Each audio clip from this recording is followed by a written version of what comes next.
Bonjour à toutes et à tous. Aujourd'hui, nous allons faire la connaissance d'un musicien, un poil atypique et qui met en scène son instrument de musique de prédilection, la batterie, en solo la plupart du temps.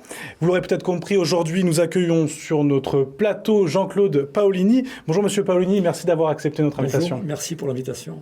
Alors tout d'abord, Jean-Claude Paolini, d'où vous vient cette passion pour cet instrument ? Je crois que cette passion me vient il y a très longtemps. Je crois que c'est un 13 juin 58, en fait, le jour de ma naissance en Afrique. Et qu'est-ce qui s'est passé à ce moment-là ? Je suis né au bruit des tam-tams, dans un petit village d'Afrique, en République centrafrique. Et c'est vrai que les rythmes résonnent dans ma tête depuis toujours, en fait. Je crois que ça part de là. C'était comme quelque chose de destiné. Exactement. Ça devait être écrit sur moi. Ça part de là, vraiment. Et ça m'a plus quitté. Ça vous a plus quitté, puis vous êtes aussi passé par des études de musique, comme les études de percussion classique, de batterie au conservatoire de Nice, et puis à l'école supérieure Dante Agostini Kenny Clark à Paris. Oui.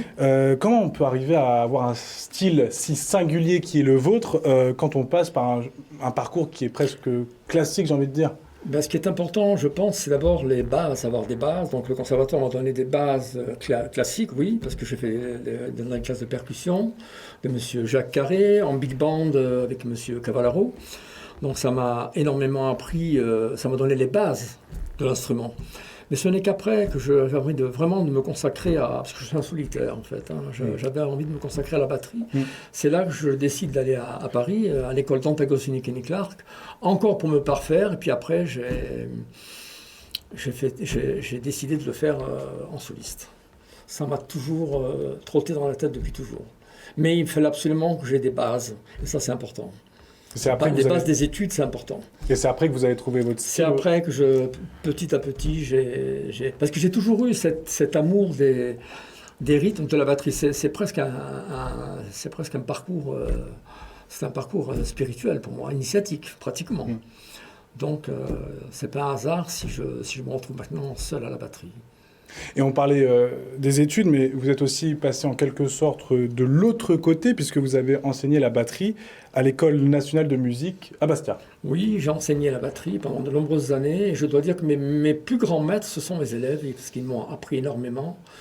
Et j'avais une salle qui m'était dédiée. C'est vrai que là aussi, j'ai beaucoup travaillé. Je suis curieux de nature, et j'avais envie de chercher le pourquoi du comment.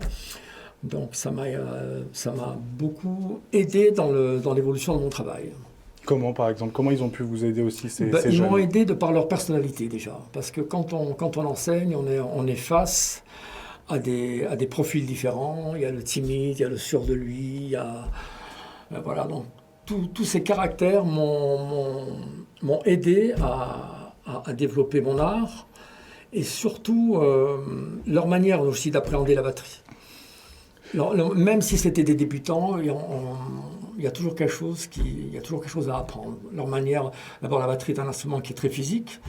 Donc à partir du moment où c'est physique, le corps révèle beaucoup de choses. Et donc j'ai appris beaucoup par rapport à ça. Ce sont mes grands maîtres, mes élèves. Et dans votre carrière, vous êtes associé aussi à divers arts, comme le théâtre, notamment avec votre participation dans différents spectacles écrits et mis en scène par Jean-Pierre Lanfranchi. Oui, Jean-Pierre Lanfranchi, qui est un metteur en scène avec qui j'ai beaucoup travaillé. J'ai fait pas mal de créations, comme La Mauresque, Seigneur et Mag, ou Sonia Laritza, voilà. Ça m'a toujours pareil, je suis passionné par le mouvement, par le corps, et c'est vrai que le théâtre, ça m'a beaucoup apporté aussi. Et dans ce genre d'art, justement, on est en quelque sorte aussi le maître d'orchestre. On donne un peu le rythme, ou comment ça se passe Oui, on donne un peu le rythme aux comédiens, c'est sûr. Mais c'était surtout de l'écriture. Comment je peux dire c'est un petit peu compliqué. Bon, je pense que c'était plus un rôle d'accompagnement, de climat, voilà. Mais mis à part ça, moi-même, je suis très observateur, ça m'a aidé tout m'a servi pour développer mon art, en fait. Alors, on vient de parler du théâtre et on va maintenant parler aussi de la danse parce que vous êtes aussi associé à cet art. Et ce qui interpelle, c'est surtout les différentes variétés de danse à laquelle vous êtes associé, avec notamment, vous êtes associé avec des danseurs étoiles internationaux ou encore des danseurs hip-hop. Alors, comment se construisent ces associations un peu atypiques? C'est pas compliqué. En fait, la batterie, c'est un instrument qui se joue avec les 4 membres. Donc on a obligatoirement les mêmes rapports au corps qu'un danseur ou qu'un maître des arts martiaux ou qu'un sportif. Donc c'est pour ça que toute mon inspiration, je la prends dans le mouvement. Donc c'est pour ça qu'il y a toujours un rapport avec les danseurs. Et le danseur là, je l'avais rencontré, c'est vrai, quand j'avais accompagné les danseurs de l'Opéra de Paris, les danseurs hip-hop. Et j'avais rencontré justement un danseur, Patrick Debana, avec qui j'ai fait une création. Et parmi les autres associations, vous avez aussi joué avec un samouraï. Racontez-nous un peu cette rencontre un peu atypique. Un peu atypique, oui, parce que je suis moi-même adepte des arts martiaux. J'avais très envie justement de rencontrer un maître sur scène. Toujours, vous voyez, même si c'est la batterie, c'est toujours, même si je suis en soliste ou en duo, c'est toujours un rapport au corps. Le danseur, le maître des arts martiaux, parce que comme je vous ai dit, on a les mêmes postures, quelque part, c'est très lié au niveau gestuel. Donc c'est pour ça que le maître, ça me tenait à cœur. Et donc je l'ai cherché, j'ai regardé, j'ai trouvé ses vidéos, j'ai étudié ses mouvements. Et j'ai dit à un moment donné, c'est celui-là qu'il me faut. C'est un samouraï, effectivement, qui a une démarche qui est très, très proche de la mienne, de l'aïkido, le sabre, le bâton. Donc c'est très, très, très gestuel. Et surtout sur un travail d'énergie et de pulsation intérieure. Donc pour moi, c'était encore une fois une très belle rencontre. C'est un art qui vous parlait déjà en quelque sorte. Oui, absolument. Et on en parlait aussi en introduction, sur scène, vous êtes généralement en solo avec votre instrument, la batterie. Le solo de batterie, ce n'est pas forcément quelque chose de commun. Alors pourquoi ce choix ? Alors pourquoi ce choix ? Parce que la batterie, c'est un instrument au départ d'accompagnement. Et moi, j'avais très envie de le mettre en tant que soliste, parce que c'est vrai que c'est un instrument qui est très connu d'un point de vue visuel, mais qui l'est beaucoup moins d'un point de vue technique. Et en fait, la batterie, c'est l'instrument à lui tout seul. Voilà. Et en plus, surtout, l'instrument joué en soliste, ça devient vraiment un véritable moyen d'expression, au même titre qu'un écrivain avec sa plume ou un danseur avec son corps. Et il y a une relation beaucoup plus, je dirais, intimiste avec le public. Et tout ça, fait que ça me... Même si la responsabilité est la même quand on joue en orchestre, évidemment, mais le fait d'être en soliste, c'est encore autre chose. Et donc, on vient d'en parler, vous travaillez en solo la plupart du temps, mais des fois en duo, comme en décembre, où on pouvait vous retrouver sur scène avec Manu Katché. Et justement, on va écouter un petit extrait.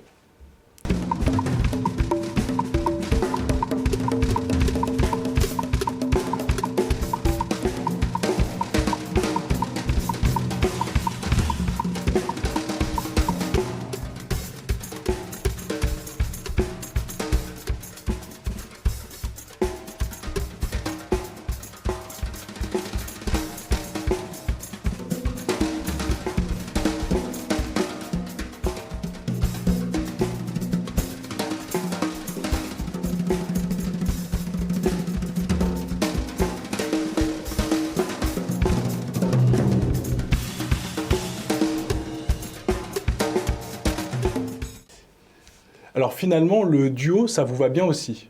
C'est quelque chose qui vous va bien et qui vous correspond aussi? Oui, parce qu'avant tout, la musique, c'est un partage. Évidemment, même si je partage avec le public, mais j'aime bien aussi partager avec des musiciens. Voilà. Et Manu Katché, justement, c'était le moment de mettre la batterie vraiment à l'honneur. Parce que maintenant, je l'ai fait avec donc un danseur, un maître des arts martiaux, là, c'était vraiment avec un batteur qui est toujours basé sur la gestuelle, parce que Manu Katché a une gestuelle qui est très particulière, très aérienne. C'est ce qui m'a intéressé chez lui. Voilà. Et donc, c'est la raison pour laquelle ce duo est né. Mettre vraiment la batterie à l'honneur. Ce n'est plus un instrument d'accompagnement, un instrument soliste. Même si on est deux, c'est deux solistes en fait. C'est un échange, c'est un partage. Voilà, c'est très important. Mais il y en a quand même un qui se cale sur l'autre, ou comment ça se passe? Oui, c'est un partage. Il y a des arrangements d'écriture, oui, il y a de l'écriture, mais ce n'est pas une battle. Voilà, comme on dit dans le jargon. C'est vraiment un échange et un partage de deux mondes différents, parce qu'on est carrément deux univers différents. Hein. Donc, c'est pas du tout le même style. Lui, en plus, là, il jouait avec les baguettes. Moi, j'étais avec des ballets africains. Donc, c'était vraiment un échange. Voilà, c'est important de le dire, parce que c'est pas et dire que la batterie, elle peut faire des mélodies, elle peut jouer très très piano, comme très puissante. C'est un instrument à part entière. Et c'est vraiment ma démarche artistique, c'est vraiment ça que je veux montrer à l'heure actuelle, que la batterie peut être un instrument soliste. Et donc ce duo, ce n'est pas une battle, c'est vraiment un échange entre deux musiciens et deux univers différents. Voilà. Et on l'a vu dans l'extrait, et on le voit qu'il y a une vraie osmose entre vous et Manu Katché. Et on a presque l'impression que vous avez toujours travaillé ensemble quand on vous voit sur scène. Bien oui, c'est vrai que la musique déjà, elle est très codifiée. Et puis on a même si on a un langage qui n'est pas le même, mais qui va se rejoindre quelque part. Voilà. Et puis on a échangé, on a échangé avant de venir sur scène, hein, c'est sûr, hein, mais... comme je vous dis, on va dans la même direction. Voilà, ça c'est important. On va dans la même direction. Même si les langages sont différents, même si les idées, les conceptions sont différentes, on va dans la même direction. Oui, c'est ça, les langages sont différents, mais on arrive quand même à se comprendre. Ah ben, c'est ça. Donc il y a dialogue. Voilà, c'est ça. Même si les langages sont différents, on arrive à un dialogue et une osmose et une complicité entre les deux. Et ça, c'est important. Et comment c'est Parce que si demain il fait son solo de batterie, moi je fais le mien, ça ne le fait pas. Et comment s'est créé ce duo avec Manu Katché? Ce duo s'est créé que Manu Katché est un musicien que je suis depuis des années, même avant la rencontre. Hein, c'est quelqu'un qui m'a interpellé de par son jeu, à la fois très puissant, très aérien. Et puis surtout, il m'a interpellé aussi parce qu'il est au service de la musique. Ce n'est pas le cas de tous les musiciens. Quand il accompagne un artiste, il se met vraiment au service de l'artiste. Et puis je l'ai découvert aussi au fil des interviews. C'est quelqu'un qui est très à l'écoute, toujours à la recherche, en quête de nouveaux projets. Et donc là, ça m'a renvoyé à ma propre démarche artistique. Donc je l'ai contacté, je lui ai envoyé mon travail, il m'a répondu. Là, il y a eu un premier contact téléphonique, un deuxième contact à Paris, et puis après des échanges. Et un jour, je lui ai dit, Manu, maintenant on a beaucoup échangé, si on échangeait sur scène, il m'a dit, ben, c'est bon, on y va. Donc, première rencontre il y a 2 ans, au Jardin du Fond à Bastia, une rencontre un petit peu improbable. Et le 14 décembre, là, un concert abouti, avec une conception éclairage, une conception son, des textes qui ont été écrits par Catherine Médor et dit par Antoine Thioz. Voilà, donc c'était un concert beaucoup plus abouti. Voilà. Et on pourra peut-être vous revoir ensemble sur scène. J'espère qu'il y aura une suite. Je pense qu'elle y sera. Voilà. Alors, en solo ou en duo, une personne est indispensable dans vos prestations. Il s'agit de Catherine Médori. Et d'ailleurs, elle va pouvoir nous rejoindre sur le plateau. Bonjour Catherine Médori. Bonjour Loïc, bonjour Jean-Claude. Bonjour. Alors, votre rôle, Catherine, dans la création musicale de Jean-Claude Paolini, c'est l'écriture. Est-ce que vous pouvez nous en dire un petit peu plus sur ce rôle? Alors, l'écriture, ça se limite à soi-même. Moi, j'ai toujours écrit des textes poétiques, et c'est très personnel, intime, souvent. Mais quand j'ai rencontré Jean-Claude, j'ai été très séduite par son approche de la musique. Je ne dis pas des rythmes, de la musique, parce qu'avec sa batterie solo, il fait de la musique. Et moi, ce que j'aime dans les textes poétiques, c'est le sens. C'est pas moi, je suis pas la seule à le dire. Le sens, le son, le rythme. Et dans mes textes, c'est, je crois, ce qui sort. Donc, il m'a demandé, ce n'est pas moi qui suis venue vers lui, il m'a demandé d'écrire des mots, parce qu'il avait sans doute un petit peu peur que les rythmes solos soient un peu rébarbatifs, surtout quand il a commencé. Et en fait, moi, j'ai trouvé que c'était très fort. Et comme il avait son inspiration dans le mouvement, comme il vous l'a dit, j'ai trouvé que de passer des gestes aux mots, à la parole, c'était en fait tout à fait ce qu'il y avait de plus qui témoignent le plus de l'évolution de l'homme, le geste et la parole, et qu'on était obligés de se rencontrer. Et je pense que les textes sont une clé avant tout. Ce n'est pas les textes en tant qu'eux-mêmes, ils servent de clé pour entrer dans l'univers des rythmes. Et je pense qu'ils sont importants, surtout pour permettre aux gens de venir le rejoindre sur scène. Alors, on en a aussi un petit peu parlé dans cette interview, mais Jean-Claude Paolini reste un musicien à poil atypique. Alors, comment on travaille avec un artiste aussi singulier ?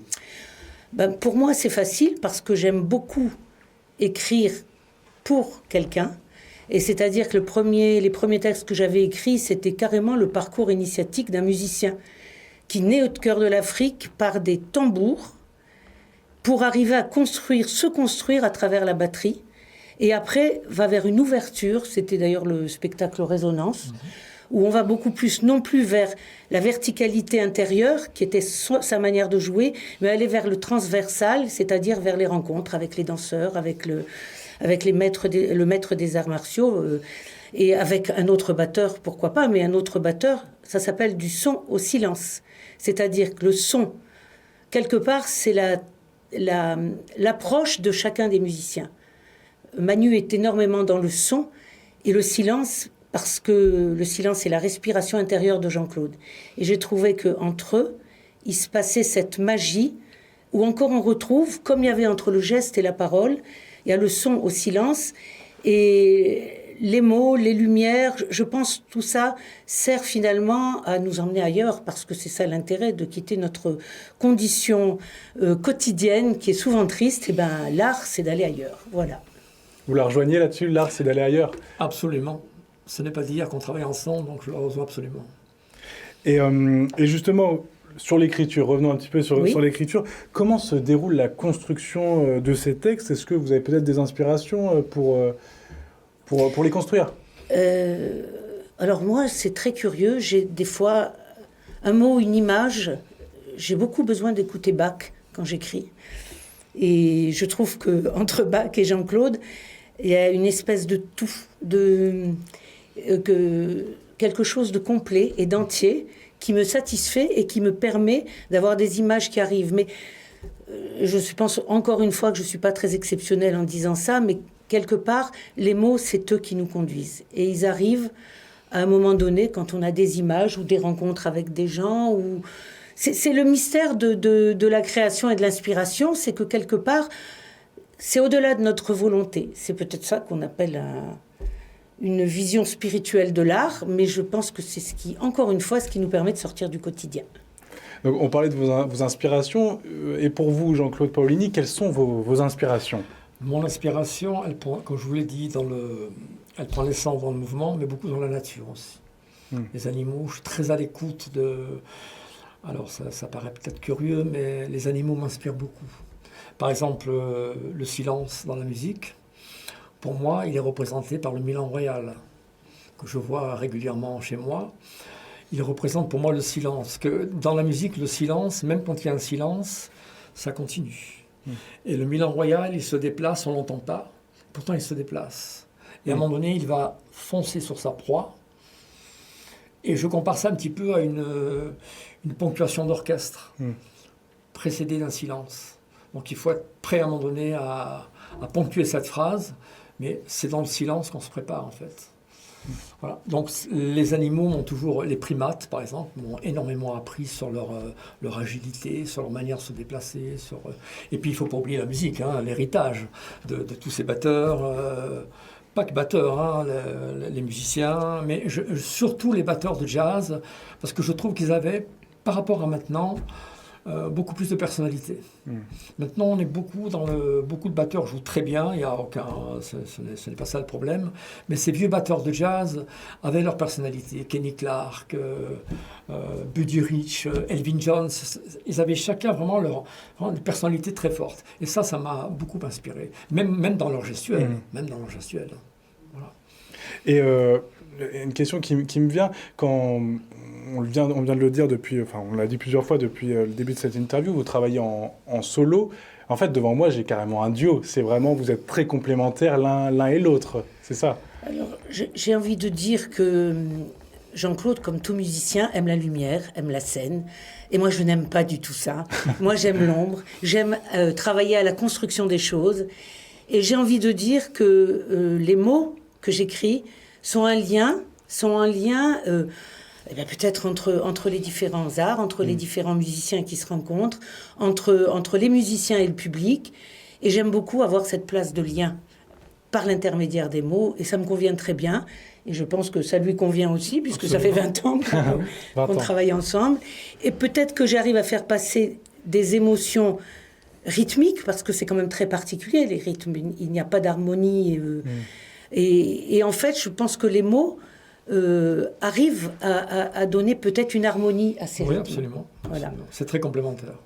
Très complémentaire, puis c'est un travail qui prend du temps aussi. C'est un travail qui prend du temps, qui a mûri. Voilà, on s'est pas dit, c'est pas d'hier qu'on a dit, allez, tu crées un texte, voilà. Ah non, ça se travaille, oui. C'est un travail de longue haleine, d'échange. Catherine écrit aussi des poèmes, donc c'est important. C'est important. Le travail, c'est pas d'hier. Voilà, comme je disais tout à l'heure, c'est le travail de longue haleine, de connaissance de soi, de l'autre. Et puis de digestion des émotions qui sont extérieures et de les digérer vraiment pour pouvoir en ressortir quelque chose qui est à plusieurs avec les gens avec qui même avec Vincent Grisonne qui faisait l'éclairage. À un moment donné, il y a ces espèces d'osmose qui font que c'est tellement agréable de travailler en équipe sur un projet artistique. Ça, et je pense qu'on n'est certainement pas les seuls. Vincent Grisonne qui m'a fait les éclairages du spectacle. Franchement, ça a été vraiment une très belle création. Même avec le maître aussi. Même avec le maître des arts martiaux, ouais. je tiens à le dire, parce que Vincent Grisonne est vraiment quelqu'un de très pointu. C'est ça, dans cet art. Très professionnel. C'est ça, dans cet art, l'éclairage. On a la chance de l'avoir en Corse. L'éclairage a une importance primordiale dans votre spectacle. Je pense que c'est 50% du spectacle, c'est très important. Ouais. Bien sûr, tout à fait. Et pourquoi cette place justement de la lumière ? Pourquoi c'est très important justement ? Pourquoi c'est 50% C'est ce qui va parfaire le climat. Le climat, quand je fais des climats, par exemple quand je fais allusion, parce que comme je travaille sur les éléments, je travaille sur le vent, sur l'eau, et c'est là que lui, avec la lumière, il va ponctuer ça. Donc c'est très important même pour le public de rentrer carrément dans un univers. C'est comme dans un film, hein. Il y a la musique, il y a le son, il y a les ambiances, éclairage. C'est un tout, en fait. Après, c'est un tout. Voilà. Ce n'est pas qu'un concert, c'est un spectacle. Avec plusieurs personnes qui interviennent. Et bon, en concert, il pourrait jouer en concert, bien entendu. Mais bon, à un moment donné, essayons d'aller un petit peu plus loin. Donc pourquoi pas un spectacle et pourquoi pas intégrer vraiment, je crois, le public. Ça, c'est important. Le partage, il va entre les musiciens, entre tous les gens qui travaillent sur un spectacle. Mais ce qui est quand même essentiel, c'est que le public renvoie quelque chose.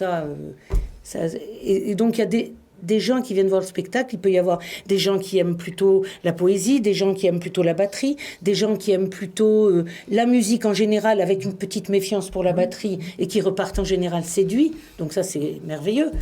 Donc il y a vraiment beaucoup de choses dans ces rencontres.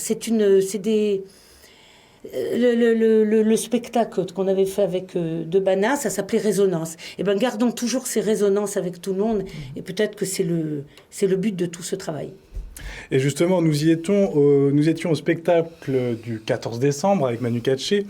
Et lorsque vous jouez, Jean-Claude, j'ai l'impression que vous êtes intégré, vous êtes imprégné par le rythme, vous fermez les yeux et vous êtes comme en symbiose avec votre instrument. C'est un peu ça.